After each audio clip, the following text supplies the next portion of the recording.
Sila ang 25 richest celebrities sa Pilipinas ngayon. 25. John Lloyd Cruz. Kahit walang project ngayon si Lloydie, nasa real estate at nasa kanyang pag-aaring isla, ang kanyang natitirang asset na nagkakahalaga ng 335 million pesos. 24. Sara Geronimo. Hinati ng kanyang ina ang kinita ni Sara sa bilang ng kanyang mga kapatid bago siya nagpakasal kay Mateo. Ang asset ni Sara ay nagkakahalaga sa 340 million pesos. Number 23, Daniel Padilla.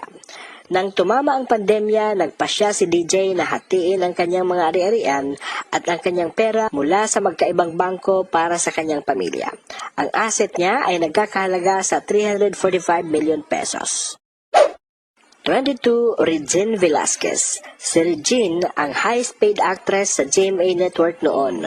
Ngunit ngayon, ang kanyang asset ay patuloy na bumababa.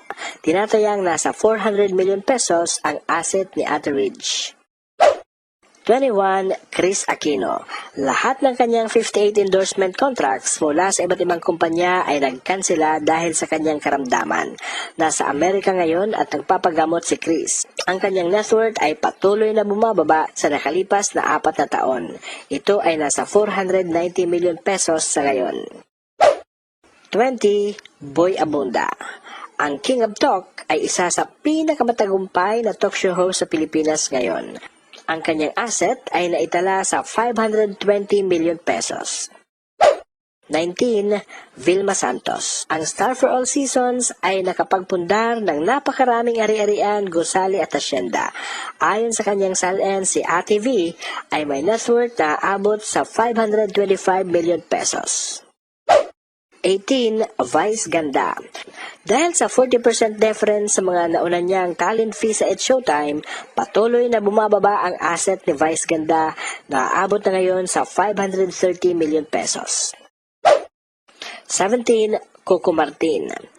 Tuloy-tuloy ang pagbaba ng yaman ni Coco dahil sa pagsasara ng ABS-CBN. Karamihan kasi sa kanyang mga investments ay nasa ABS-CBN. Sa ngayon, si Coco ay mayroong 540 million pesos. 16. Vic Soto at Pauline Luna. Hinati ni Soto ang kanyang ari-arian noong 2022 para sa lahat ng kanyang mga anak sa iba't ibang babae. Lahat ng mga pag-aari ngayon ni Vic Soto ay marital property nila ni Pauline Luna na aabot sa 550 million pesos. 15. Barbie Fortesa. Kahit mayroong pandemic, hindi nagpahinga sa showbiz si Barbie Fortesa, na may pinakamaraming soap opera sa kasaysayan ng GMA. Maliban dito, mayroon din siyang endorsement deals, negosyo at mga ari-arian na tinatayang nasa 541 million pesos. 14. Alden Richards. Nakilala si Alden dahil sa naging sikat na tandem nila ni Yaya Dab o Maine Mendoza noon. Dahil dito, naging second highest paid actor siya sa GMA kasunod ni Dingdong Dantes. Si Alden ay may net worth na 592 million pesos. 13. Marian Rivera. Pagkatapos ng maraming taon ng pagkawala sa mga pelikula, siya ay bumalik at naging blockbuster queen ngayong 2024 dahil sa kanyang pelikulang Rewind. Siya rin ang most followed actress sa Facebook at may samot-saring endorsements. Si Marian ay mayroong 602 million pesos. Number 12. Heart Evangelista. Hindi kailanman nakaranas ng kahirapan si Hart dahil mayaman na ang kanyang pamilya bago pa man siya pumasok sa show business. Siya ay isang fashion icon, model at product endorser at ngayon ang kanyang asset ay nasa 700 million pesos. Number 11. Gloria Romero. Nakasaad sa kanyang Last Will and Testament na lahat ng pera ni Romero ay ibibigay sa iba't ibang charity at magpapatayo siya ng mga paaralan sa ibang probinsyang kanyang sinusuportahan. Kalahati ng mga ari-arian ay ibibigay sa kanyang nag-iisang anak. Sa loob ng 70 taon ay mayroong negosyo si Gloria Romero. Hindi nakakagulat ang pera ni Gloria na nagkakahalaga sa 840 million pesos. Number 10, Catherine Bernardo. Tinanghal siyang highest paid actress sa taong 2021 at 2022. Siya rin ang itinanghal na highest taxpayer sa Pilipinas para sa individual na kategory sa loob ng 3 taon. Si Catherine ay may asset na aabot sa 850 million pesos. Number 9, Ann Curtis. Si Ann ay isa sa pinakamahusay na brand ambassador ng Pilipinas. Siya ay isa ring modelo, artista, TV host at ang kanyang asset ay nasa 880 million pesos. Number 8, Aga Mulak. Si Aga Mulak ang highest paid commercial model of the 90s. Siya ay pamangkin ng yumaong multimillionaire actress na si Amalia Fuentes. Inilagay ni Aga ang kanyang mga kita sa real estate, ilang negosyo at malaking bilang ng kanyang bank account ay nasa local banks. Ang assets ni Aga ay tinatayang nasa 990 million pesos. Number 7, Dingdong Dantes. 1 billion pesos ang tinatayang net worth ni Dingdong Dantes ngayon, pero kung isasama ang net worth ni Marian Rivera, ito ay aabot sa 1.6 billion pesos. Iginiit ni Dingdong na kung anuman ang kita ni Marian, ito ay pera lamang ni Marian. Number 6, Piolo Pascual. Si Piolo Pascual ang isa sa pinakamayamang artista ngayon sa Pilipinas. Nagmamay-ari siya ng isang film production company. Siya ang highest paid na product endorser sa bansa. Muli siyang pumirma ng kontrata sa ABS-CBN noong nakaraang taon.